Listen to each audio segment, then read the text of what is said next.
మిమ్మల్ని పొంది మేము విశ్వవిజేతలమయ్యము.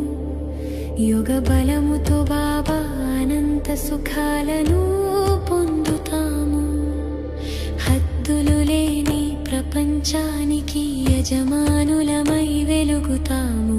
కల్పకల్పము తండ్రిని కలిసి వారసత్వాన్ని అందుకుంటాము.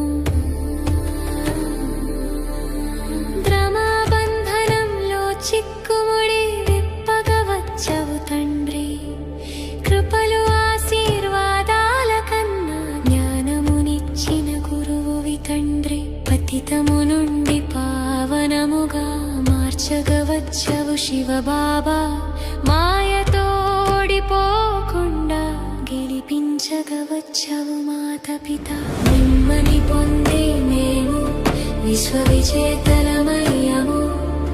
యోగ బలముతో బాబా అనంత సుఖాలను పొందుతాము. హద్దులు లేని ప్రపంచానికి యజమానులమై వెలుగుతాము. కల్పకల్పము తండ్రిని కలిసి వారసత్వాన్ని అందుకుంటాము.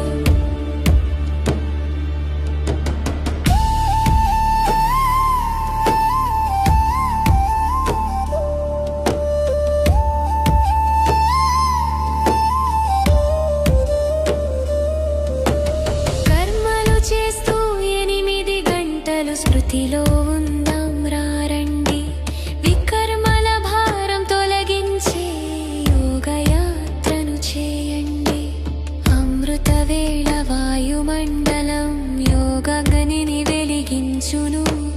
దాతగా మారి సెకను సెకను దానము నిమ్మని తెలుపును.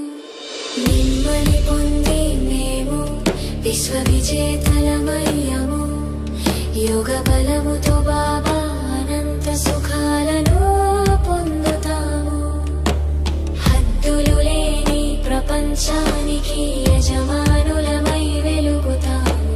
కల్పకల్పము తండ్రిని కలిసి వారసత్వాన్ని అందుకుంటాము. నమ్రత గుణమే కవచము, నిర్మాణమే మన లక్ష్యం. అభిమానాన్ని వదిలివేసి నిమిత్త భావము నింపుదాం. మిమ్మల్ని పొంది మేము విశ్వవిజేతలమయ్యము. యోగ బలముతో బాబా అనంత సుఖాలను పొందుతాము. హద్దులు లేని ప్రపంచానికి యజమానులమై వెలుగుతాము. కల్పకల్పము తండ్రిని కలిసి వారసత్వాన్ని అందుకుంటాము.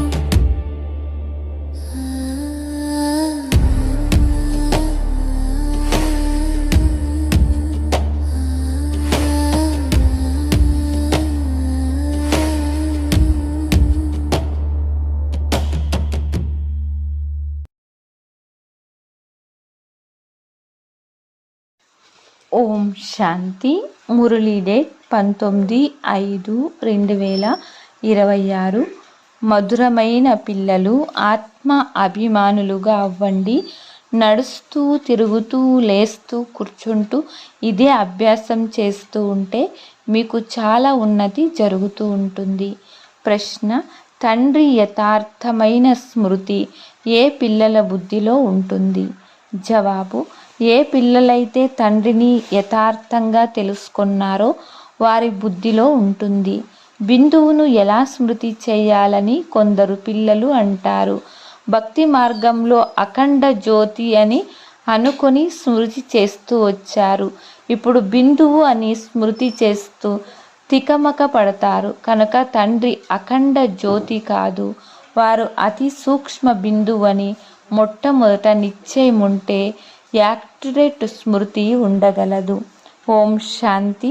పిల్లలందరూ స్మృతిలో కూర్చున్నారు. మన్మనాభవ. నిజానికి ఈ సంస్కృత శబ్దం లేనే లేదు. తండ్రి సహజ రాజయోగాన్ని నేర్పించినప్పుడు ఈ సంస్కృత శబ్దాన్ని చెప్పలేదు. ఇతనికి రథం సంస్కృతం తెలియనే తెలియదు. తండ్రి అయితే హిందీలోనే అర్థం చేయిస్తారు. ఈ రథం హిందీ, సింధీ, ఇంగ్లీష్ తెలిసినవారు అయితే తండ్రి హిందీలోనే అర్థం చేయిస్తారు. ఎవరు ఏ ధర్మానికి చెందినవారో వారికి వారి భాష ఉంటుంది. ఇక్కడ హిందీ భాషనే నడుస్తుంది. ఈ భాషను అర్థం చేసుకోవడం సులభం. ఈ పాఠశాల కూడా అద్భుతమైనది. ఇందులో పేపర్, పెన్సిల్, పెన్ను మొదలైన వాటి అవసరం ఉండదు. ఇక్కడ కేవలం ఒక్క శబ్దాన్ని స్మృతి చేయాలి, అనగా తండ్రిని స్మృతి చేయాలి. గాడ్ను లేక ఈశ్వరుణ్ణు లేక పరంపిత పరమాత్ముని స్మృతి చేయకుండా ఉండడం కష్టం. అందరూ స్మృతి చేస్తారు కానీ వారి పరిచయం లేదు. తండ్రి వచ్చి తన పరిచయంను ఇస్తూ ఉన్నారు. శాస్త్రాలలో కల్పం ఆయువు చాలా ఎక్కువగా వ్రాసేశారు. దానిని గురించి తండ్రియే వచ్చి అర్థం చేయిస్తారు. ఇది చాలా పెద్ద విషయం కూడా కాదు. అహిల్యలు, వృద్ధులు, మాతలు ఏం అర్థం చేసుకుంటారు? ఇది చాలా సులభం. చిన్న పిల్లలు కూడా అర్థం చేసుకోగలరు. బాబా అన్న శబ్దం కొత్తదేమీ కాదు. శివుని మందిరాలకు వెళ్ళినప్పుడు వీరు శివ్ బాబా అని వారు నిరాకారుని బుద్ధిలోకి వస్తుంది. మనుష్య మాత్రలందరూ బాబా అనే అంటారు. మన ఆత్మలందరి తండ్రి వారొక్కరే. శరీరంలో నివసించే జీవాత్మలందరూ తండ్రిని స్మృతి చేస్తారు. సర్వధర్మాల వారందరూ పరంపిత పరమాత్ముని తప్పకుండా స్మృతి చేస్తారు. వారు పరంధామంలో నివసించే తండ్రి. మనం కూడా అక్కడే నివసించేవారం. ఇప్పుడు కేవలం తండ్రిని స్మృతి చేయాలి.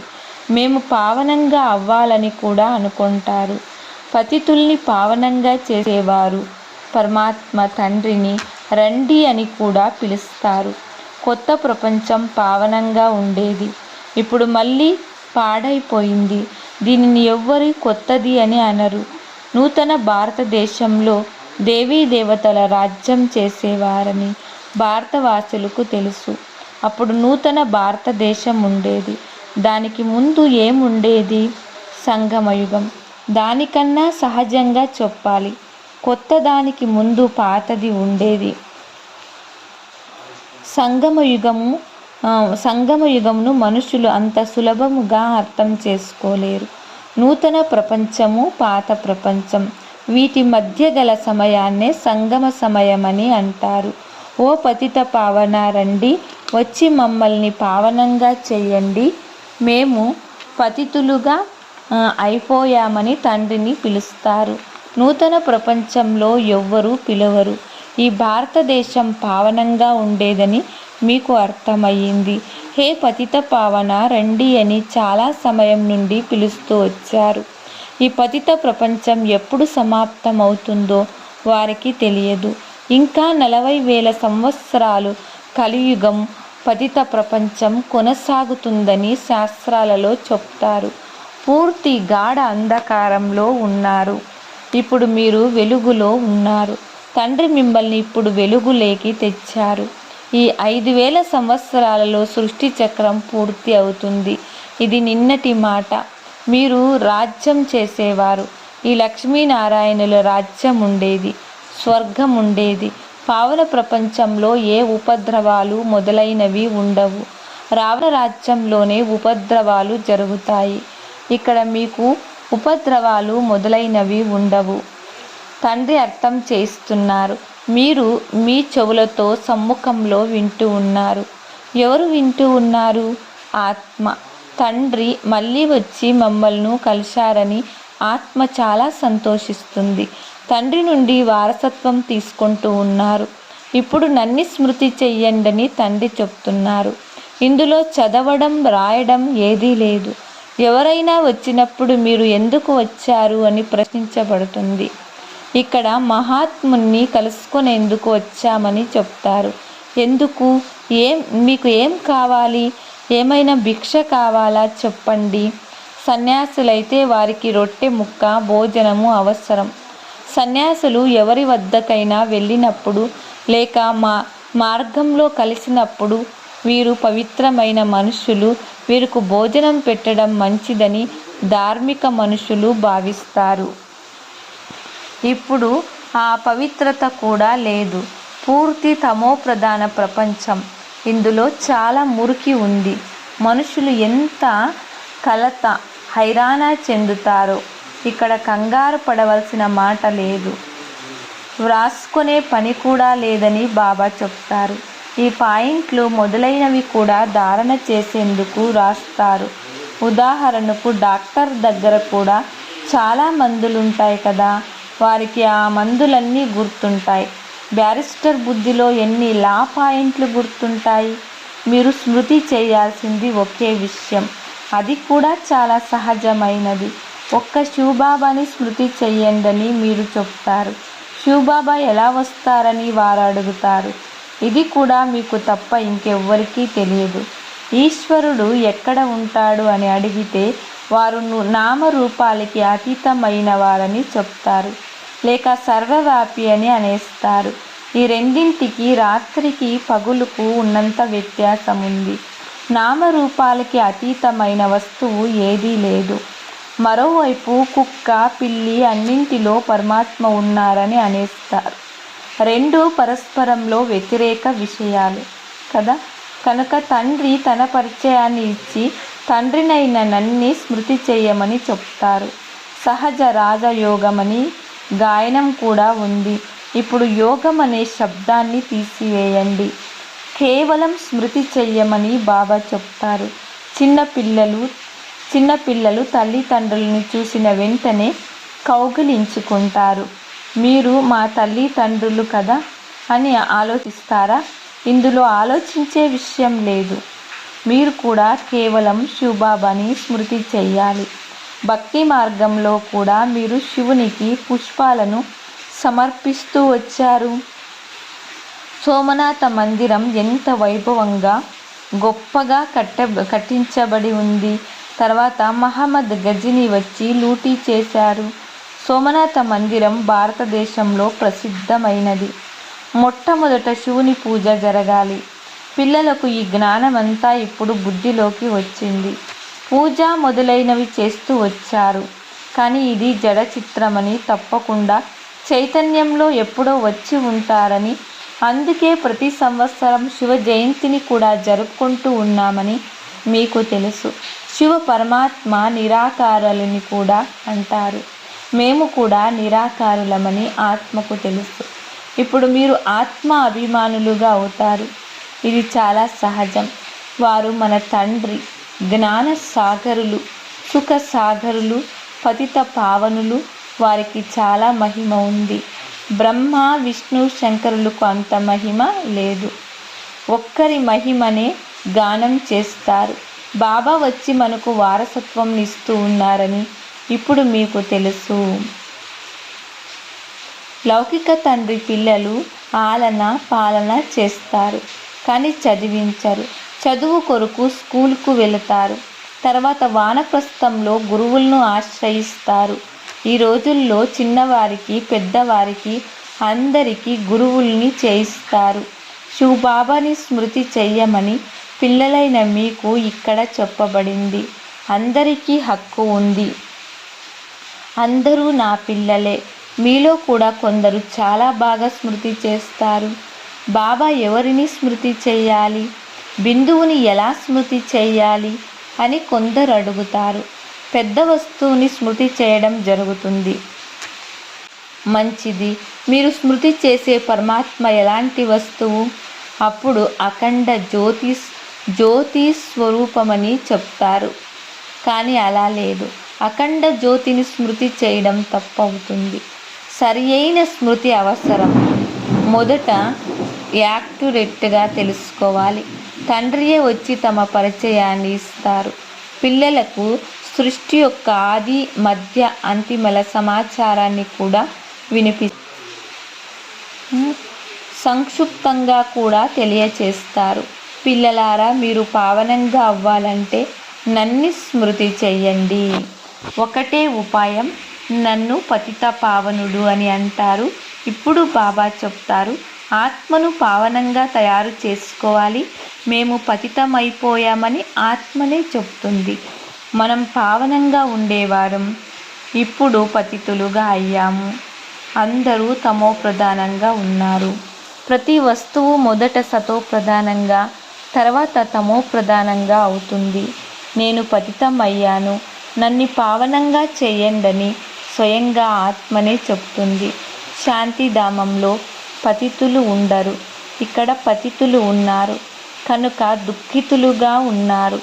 పావనంగా ఉన్నప్పుడు సుఖంగా ఉండేవారు. మమ్మల్ని పావనంగా చెయ్యండి, అప్పుడు మేము దుఃఖాల నుండి విడుదలవుతామని ఆత్మనే చెప్తుంది. ఆత్మనే అన్నీ చేస్తుందని మీరు అర్థం చేసుకున్నారు. ఆత్మనే జడ్జిగా, బ్యారిస్టర్ మొదలైన వారిగా అవుతుంది. నేను రాజును, నేను ఫలానా అని ఆత్మనే చెప్తుంది. ఇప్పుడు ఈ శరీరంని వదిలి మరొకటి తీసుకోవాలి. దీనిని ఆత్మ అభిమాని స్థితి అని అంటారు. దేహంలో ఉండి ఆత్మ అభిమానిగా అవ్వాలి. రావణ రాజ్యంలో దేహాభిమానులు ఉంటారు. ఇప్పుడే తండ్రి ఆత్మాభిమానులుగా తయారు చేస్తారు. ఈ సమయంలో ఆత్మ పతితమై దుఃఖంలో ఉన్న కారణంగా ఓ బాబా రండి అని పిలుస్తుంది. డ్రామా ప్లాన్ అనుసారం పతితుల నుండి పావనంగా, పావనం నుండి పతితంగా అవుతూ వచ్చామని కూడా మీకు తెలుసు. చక్రం తిరుగుతూనే ఉంటుంది. మన 84 జన్మలు ఎలా జరగాయని ఇప్పుడు మీ బుద్ధిలో కూర్చున్నది. ఇప్పుడు ఈ విషయాలన్నీ మర్చిపోకండి. లేస్తూ, కూర్చుంటూ, నడుస్తూ, తిరుగుతూ స్వదర్శన చక్రధారులయ్యి ఉండండి. బుద్ధిలో మనకు పూర్తి జ్ఞానమంతా ఉంది. అనంతమైన తండ్రి నుండి మేము అనంతమైన వారసత్వాన్ని తీసుకుంటూ ఉన్నామని మీకు తెలుసు.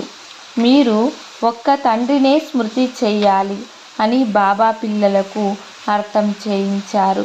తండ్రిని స్మృతి చెయ్యాలి, రొట్టె ముక్క తినాలి అంతే.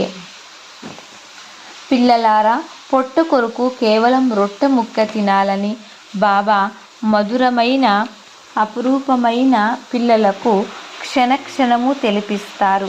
పొట్ట ఎక్కువగా తినదు, ఒక పావు పిండి అంతా తింటుంది. రొట్టె, పప్పు చాలు. 10 రూపాయల్లో కూడా మనుషులు కడుపు నింపుకుంటారు. 10,000 రూపాయల్లో కూడా కడుపు నింపుకుంటారు. పేదవారు ఏం తింటారు? అయినప్పటికీ వారు ఆరోగ్యంగా, దృఢంగా ఉంటారు. అనేక రకాలైన పదార్థాలను మనుషులు తింటే ఇంకా అనారోగ్య పాలవుతారు. ఒకే రకమైన భోజనాన్ని చేసినట్లయితే జబ్బు పడరని డాక్టర్లు కూడా చెప్తారు. బాబా కూడా చెప్తారు, రొట్టె ముక్క తినండి, ఏం లభిస్తుందో దానితో సంతోషంగా ఉండండి.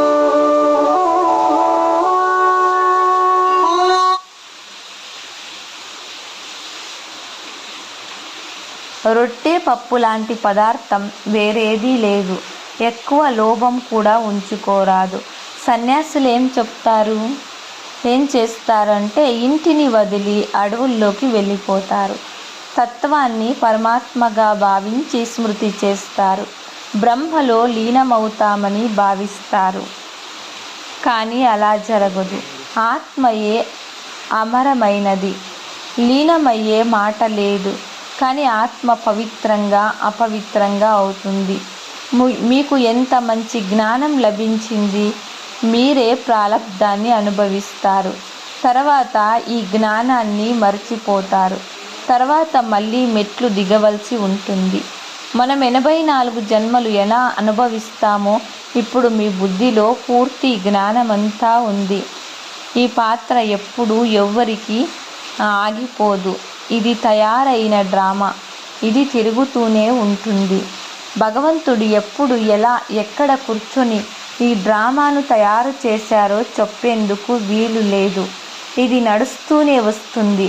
విశ్వ చరిత్ర భూగోళం పునరావృతమవుతూనే ఉంటుంది. ఈ విషయాలను ఎవ్వరూ అర్థం చేసుకోరు. డ్రామా ప్లాన్ అనుసారం మనం వచ్చామని మీకు తెలుసు. ఇప్పుడు మళ్ళీ డ్రామా అనుసారం రాజ్యం తీసుకుంటున్నాం. ఈ విషయాలు వేరెవ్వరూ అర్థం చేసుకోలేరు. డ్రామా సర్వశక్తివంతమా లేక ఈశ్వరుడు సర్వశక్తివంతుడా అని ప్రశ్నించబడుతుంది. అప్పుడు ఈశ్వరుడు సర్వశక్తివంతుడు అని చెప్తారు. వారు ఏమైనా చెయ్యగలరని భావిస్తారు. కానీ తండ్రి చెప్తారు, నేను కూడా డ్రామా బంధనంలో బంధింపబడి ఉన్నాను. పతితుల్ని పావనంగా చేసేందుకు నేను రావాల్సి వస్తుంది. మీరు సత్యయుగంలో సుఖంగా ఉంటారు. నేను కూడా పరంధామంలోకి వెళ్ళి విశ్రాంతిని తీసుకుంటాను.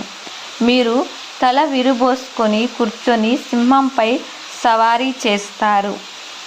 క్షణక్షణం ఏమైతే నడుస్తుందో అది డ్రామా నిర్ణయమని మీకు తెలుసు. పిల్లలైన మీకు ఇంత మంచి జ్ఞానం ఉంది. ఇప్పుడు కేవలం తండ్రిని వారసత్వాన్ని స్మృతి చెయ్యండి చాలు. పేపర్, పెన్సిల్ మొదలైన వాటి అవసరం కూడా లేదు. బ్రహ్మా బాబా కూడా చదువుతారు. ఇతడి అవేవి ఉంచుకోడు. కేవలం బాబాని స్మృతి చేస్తే వారసత్వం లభిస్తుంది. ఎంత సులభం! స్మృతి ద్వారా మీరు సదా ఆరోగ్యవంతులుగా అవుతారు. ఇది ధారణ చేసే విషయం. వ్రాయడం వలన ఏం లాభం? ఇదంతా వినాశనం అయిపోతుంది. కానీ కొందరు జ్ఞాపకం ఉంచుకునేందుకు వ్రాస్తారు. ఇలా ఏ విషయమైనా గుర్తుంచుకోవాలనుకుంటే కొంతమంది ముడి వేసుకుంటారు కదా, అలా మీరు కూడా శివబాబాని వారసత్వాన్ని స్మృతి చెయ్యాలని ముడి వేసుకోండి. యోగము అనగా స్మృతి. ఇది చాలా సులభం. బాబా స్మృతి ఉండదు. యోగంలో ఎలా కూర్చోవాలి అని అడుగుతారు. అరే, లౌకిక తండ్రి స్మృతి లేస్తూ కూర్చుంటూ నడుస్తూ తిరుగుతూ ఉంటుంది. మీరు కూడా కేవలం స్మృతి చేయండి చాలు. నావ తీరానికి చేరుతుంది. మంచిది. మధురాతి మధురమైన అపురూపమైన పిల్లలకు మాత్పితా బాప్దాదాల ప్రియ స్మృతులు మరియు గుడ్ మార్నింగ్. ఆత్మిక పిల్లలకు ఆత్మిక తండ్రి నమస్తే. ఆత్మిక తండ్రికి ఆత్మిక పిల్లలం డబల్ నమస్తే. నమస్తే. ధారణ 1వ పాయింట్. స్వదర్శన చక్రధారులుగా అయి 84 జన్మల చక్రాన్ని బుద్ధిలో తిప్పుతూ ఉండాలి. అనంతమైన తండ్రిని స్మృతి చేసి అనంతమైన వారసత్వాన్ని తీసుకోవాలి. పావనంగా అవ్వాలి. 2వ పాయింట్. ఏ వస్తువు పైన ఆశ ఉండరాదు. ఏం లభిస్తుందో దానితో సంతోషంగా ఉండాలి. రొట్టె ముక్క తినాలి. తండ్రి స్మృతిలో ఉండాలి. వరదానం. అందరి మనస్సులోని రహస్యాన్ని తెలుసుకొని అందరినీ సంతోషపరిచే సదా విజయీ భవ. విజయులుగా అయ్యేందుకు ప్రతి ఒక్కరి మనస్సులోని రహస్యాన్ని తెలుసుకోవాలి. ఎవరి నోటి నుండి అయినా వెలువడే మాటల ద్వారా వారి మనస్సులోని రహస్యాన్ని తెలుసుకుంటే విజయులుగా అవ్వగలరు. కానీ మనస్సులోని రహస్యాన్ని తెలుసుకునేందుకు అంతర్ముఖత కావాలి. ఎంత అంతర్ముఖతలుగా ఉంటారో అంత ప్రతి ఒక్కరి మనస్సులోని రహస్యాన్ని తెలుసుకొని వారిని రాజీ చేసుకోగలరు. రాజీ చేసుకునేవారే విజయులుగా అవుతారు. స్లోగన్. వైరాగ్యం ఎటువంటి యోగ్య ధరణి అంటే అందులో ఏ విత్తనం వేసినా అది తప్పకుండా ఫలీభూతం అవుతుంది. అవ్యక్త సూచన. సదా అచల్ అడోల్ ఏకరస స్థితిని అనుభవం చేయండి. సదా ఉల్లాస ఉత్సాహంలో ఏకరసంగా ఉండేందుకు ఎవరు సంబంధంలోకి వచ్చినా విద్యార్థి కానీ సాథీ కానీ అందరినీ సంతుష్టపరచాలనే ఉత్కాటం ఉండాలి. ఎవరిని చూసినా వారి ద్వారా ప్రతి సమయం గుణాలను తీసుకుంటూ ఉండండి. అందరి గుణాల బలం కలిసినందున సదాకాలం కొరకు ఉత్సాహం ఏకరసంగా ఉంటుంది. గుణ గ్రాహకులుగా అవ్వండి. అవగుణాలను చూస్తూ ఉన్న చూడకండి. బట్టీలో సాధన కోసం ఈరోజు పాయింట్: మీ పిల్లలు ఎక్కడ నివసించినా, మీ వృత్తి ఏదైనప్పటికీ ప్రతి బిడ్డ తండ్రి వంటి సద్గుణాల క్రియలు మరియు ఉత్పన్నమైన వైఖరితో కూడిన వాతావరణాన్ని అనుభవించాలి. ఇదే తండ్రిలా మారడం. అన్నింటికంటే అతీతంగా జ్ఞాన స్ఫూర్తితో, ప్రపంచ సంక్షేమ స్ఫూర్తితో, తండ్రిని మరియు మిమ్మల్ని మీరు వెల్లడి చేసుకునే స్ఫూర్తితో ఇప్పుడు అపరిమితమైన వైరాగ్య వైఖరిని అవలంబించండి. ఓం శాంతి.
నేను ఆత్మను, శాంతమయమైన ప్రకాశమయమైనది, పవిత్ర స్వరూపం, జ్యోతి స్వరూపం. ఈ శరీరానికి భిన్నంగా నేను ఒక శక్తిని. ప్రతి శ్వాసతో నేను తేలికగా మారుతున్నాను. నేను శాంతిని, నేను శాంతిని. ఓం శాంతి. నేను శాంతిని. శాంతి తరంగాలు నాలో ప్రవహిస్తున్నాయి. ప్రతి క్షణం సుఖం నింపుతున్నాయి. ఓం శాంతి. ఓం శాంతి. శాంతి తరంగాలు నాలో ప్రవహించునుగాక. ఓం శాంతి. ఓం శాంతి. ప్రతి క్షణంలో సుఖం నిండునుగాక.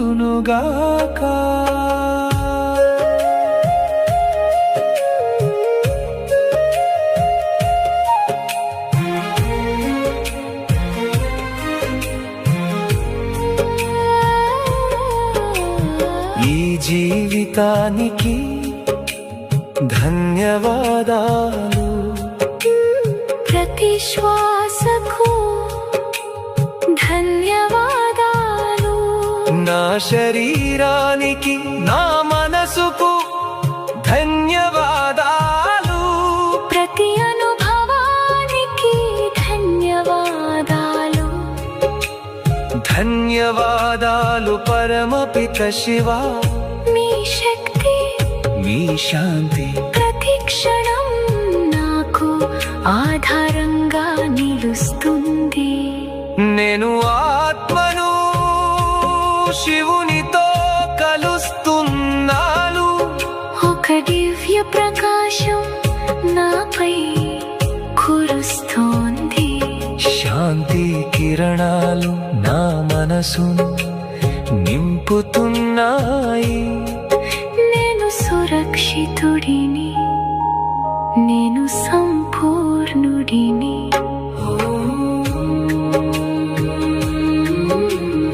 ఓం శాంతి. ఓం శాంతి. నీ కృపణలో ప్రవహించును